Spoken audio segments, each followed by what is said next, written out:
I have a tough job to do. When I looked at the profile of the audience here, with their connotations on design, in all its forms, and with so much and so many people working on collaborative and networks and so on, that I wanted to tell you, I wanted to build an argument for primary education in a very specific context. In order to do that, in 20 minutes, I have to bring out 4 ideas. It's like 4 pieces of a puzzle. And if I succeed in doing that, maybe you would go back with a thought that you could build on and perhaps help me do my work. The first piece of the puzzle is remoteness and the quality of education. By remoteness, I mean 2 or 3 different kinds of things. Of course, remoteness in its normal sense, which means that as you go further and further away from an urban center, you get to remoter areas. What happens to education?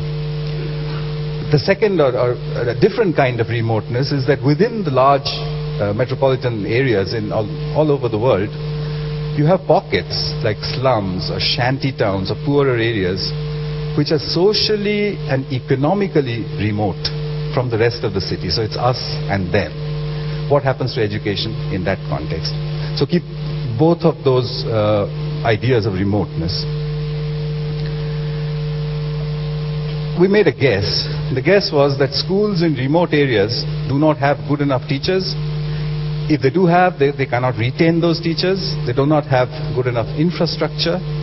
And if they had some infrastructure, they have a difficulty maintaining it. But I wanted to check if this is true.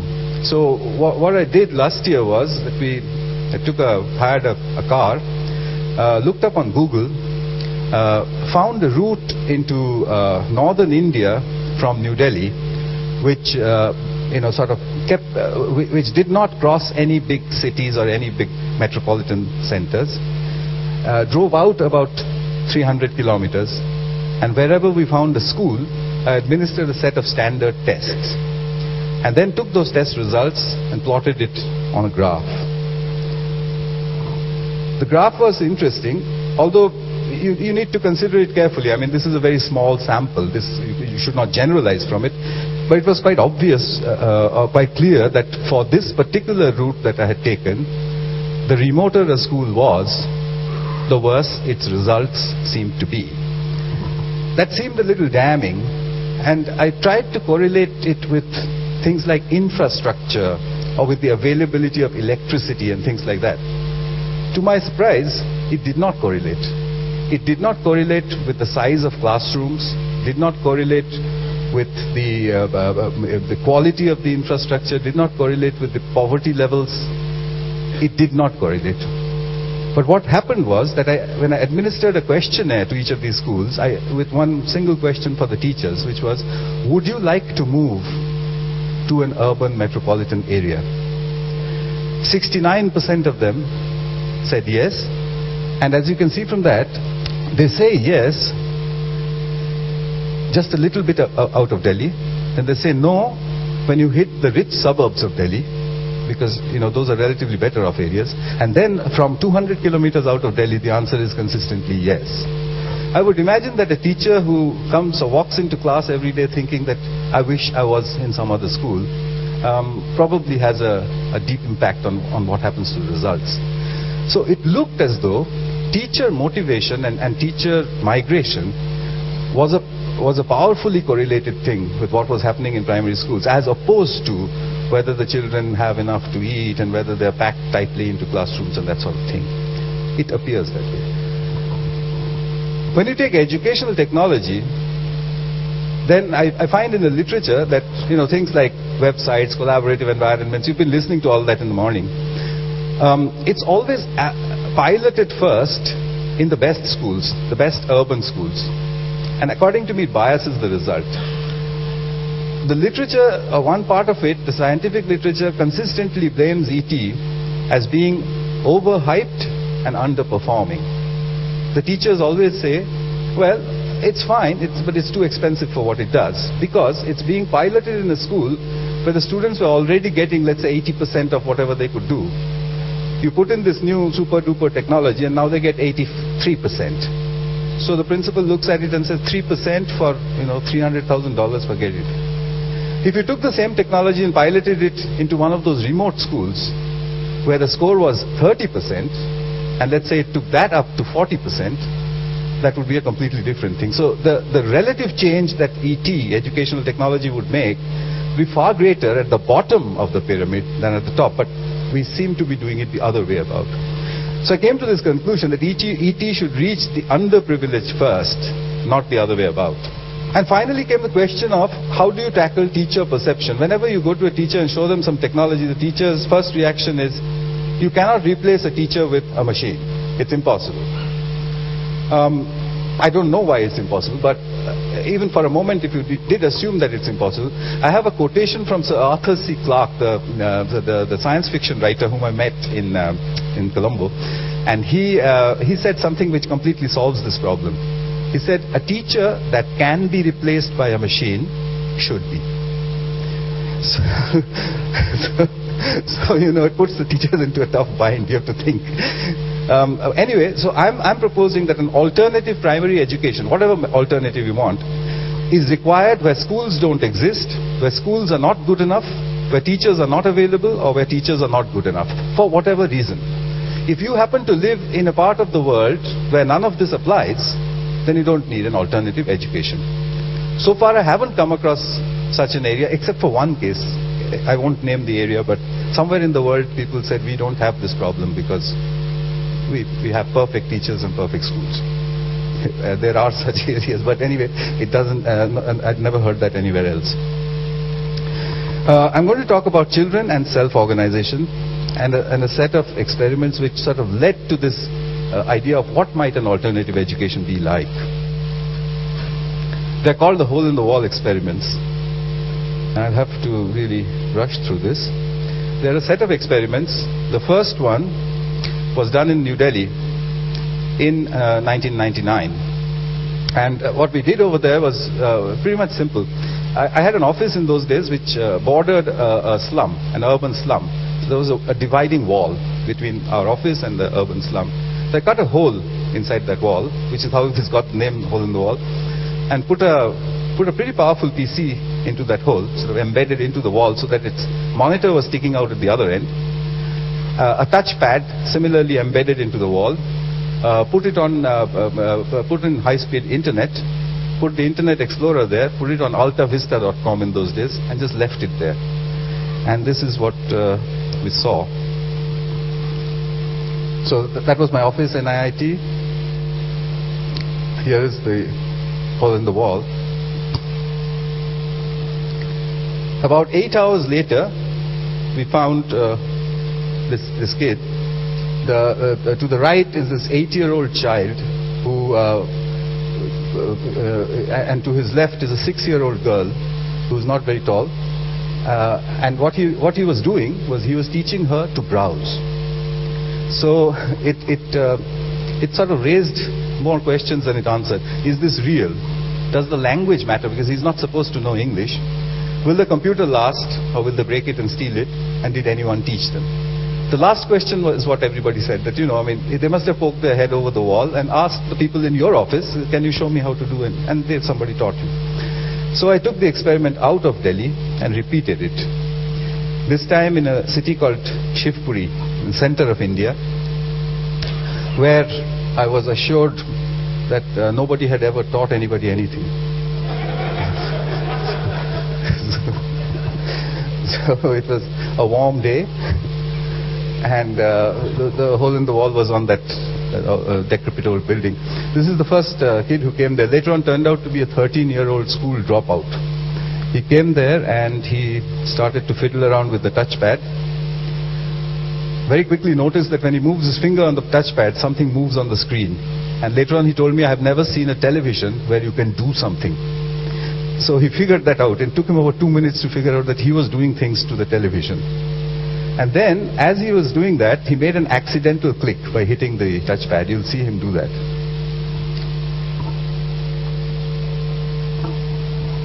He did that, and the Internet Explorer changed page.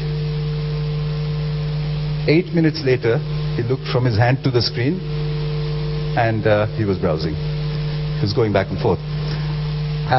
When that happened, he started calling all the neighborhood children, like children would, let's say, come and see what's happening over here. And by the evening of that day, 70 children were all browsing. So 8 minutes and an embedded computer seemed to be all that we needed there. So we thought that this is what was happening, that children in groups can self-instruct themselves to use a computer and the internet. But under what circumstances? At this time, there was the main question was about English. People said, you really ought to have this in Indian languages. So I said, what? Have what? Shall I translate the internet into some Indian language? That's not possible. So it has to be the other way about. But let's see, how do the children tackle the English language? I took the experiment out to northeastern India, to a village called Madantusi, where for some reason there was no English teacher. So the children had not learnt English at all. And I built a similar hole in the wall. One big difference in the villages as opposed to the urban slums, there were more girls than boys who came to the kiosk. In the urban slums, the girls tend to stay away. I left the computer there with lots of CDs. I didn't have any internet. And came back 3 months later. So when I came back there, I found these two kids, 8 and 12-year-olds, who were playing a game on the computer. And as soon as they saw me, they said, we need a faster processor and a better mouse. So I was a little surprised. But, how on earth did they know all this? And they said, well, we picked it up from the CDs. So I said, but how did you understand what's going on over there? So they said, well, you've left this machine which talks only in English, so we had to learn English. So then I measured, and they were using 200 English words with each other, mispronounced but correct usage. Words like exit, stop, file, save, that kind of thing, not only to do with the computer but in their day-to-day conversations.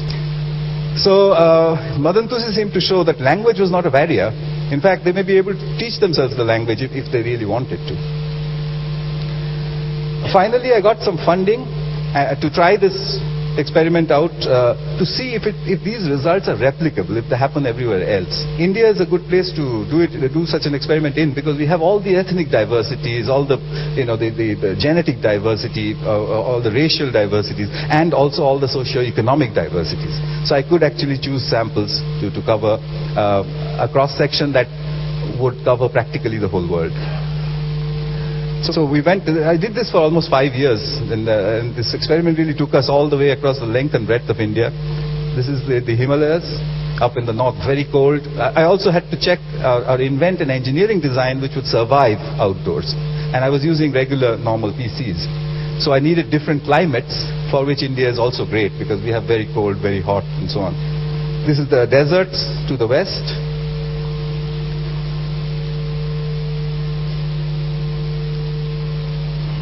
Near the Pakistan border. You see here a little clip of one of these villages. The first thing that these children did was to find a website to teach themselves the English alphabet. Then to central India, very warm, moist fishing villages where humidity is a very big killer of electronics. So we had to solve all the problems we had without air conditioning and with very poor power. So most of the solutions that came out used little blasts of air put at the right places to keep the machines running. I'm going to just cut this short. We did this over and over again. This sequence is also nice. This is a small child, 6-year-old, telling his elder sister what to do. And this happens very often with these computers, that the younger children are found teaching the older ones. What did we find? We found that 6 to 13-year-olds can self-instruct in a connected environment irrespective of anything that we could measure. So if they have access to that computer, they will teach themselves, including intelligence. I couldn't find a single correlation with anything.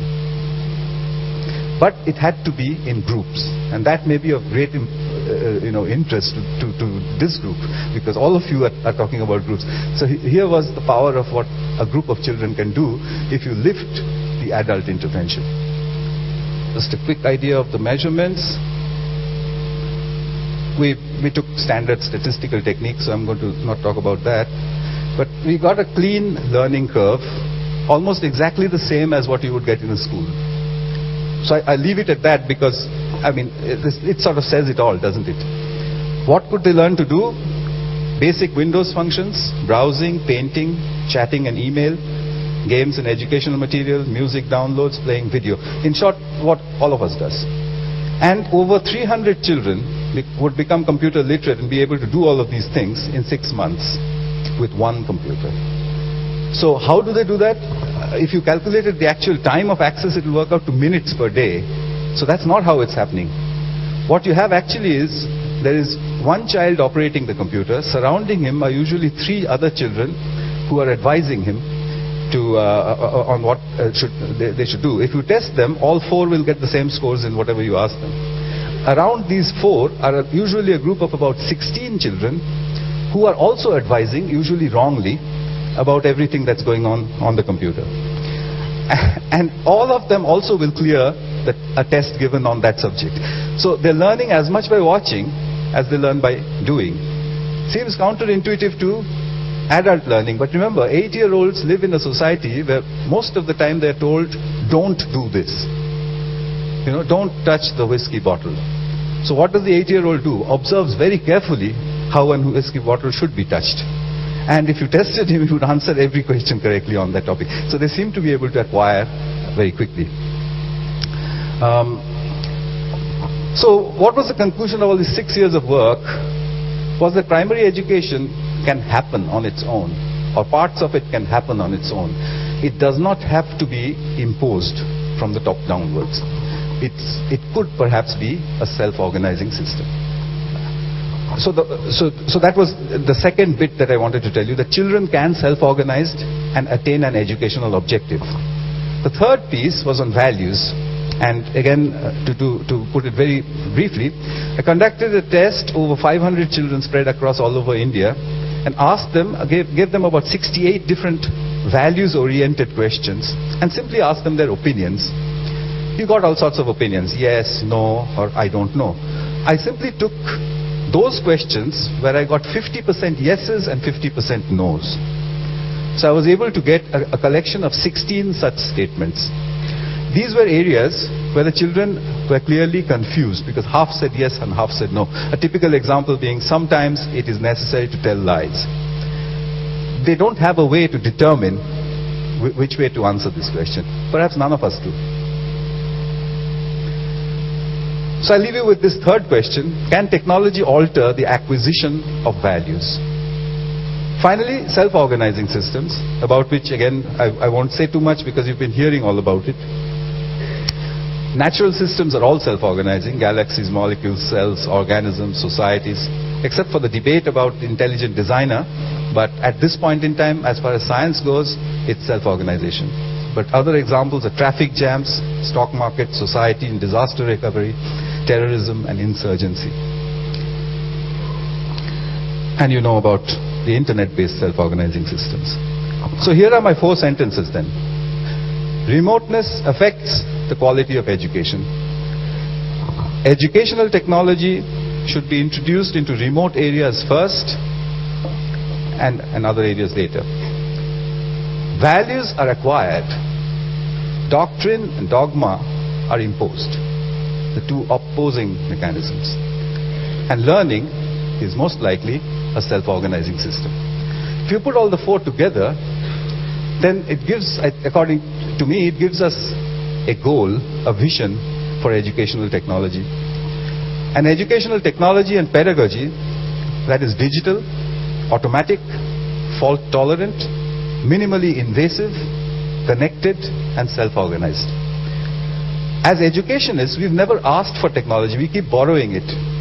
PowerPoint is supposed to be considered a great educational technology, but it was not meant for education. It was meant for making boardroom presentations. We borrowed it. Video conferencing, the personal computer itself. I think it's time that education is made their own specs. And I have such a set of specs. This is a brief look at that.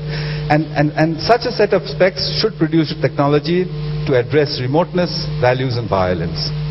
So I thought I'd give it a name. Why don't we call it out-doctrination? And could this be a goal for educational technology in the future? So I want to leave that as a thought with you. Thank you.